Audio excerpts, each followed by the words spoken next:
Загрижувачки се податоците за менталното здравје на децата, велат операторите на телефонската линија Ало Бушевко, кои алармираат за зголемен број повици и самоубиствени мисли.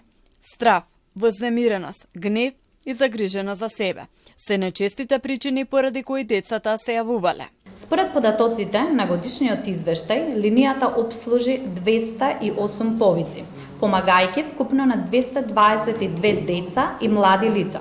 Според возрастната група, најмногу од дојавите се однесувале на деца на возраст меѓу 7 и 9 години. Лани имавме 3 обиди за самоубиство или мисли за самоубиство, каде што ги решивме позитивно, од кои едната со брзите интервентни тимови на Центар социјална работа и МВР, полицијата, успеавме да спасиме еден детски живот, двата успешно со нашите оператори.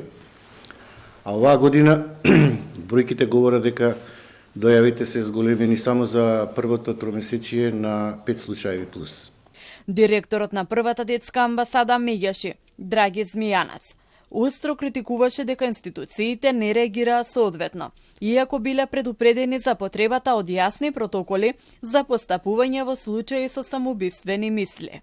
Ги повика Министерствата за образование, здравство и демографија и млади на итна реакција. Немаше одзив од институциите и ако се случи трагедија, ако не преземат ништо, тие ќе бидат и соучесници на такво нешто. Во Меѓаши добиле повици и по трагедијата во Кочани, главно од луѓе кои побарале совет како да им бидат поддршка на блиските на настраданите.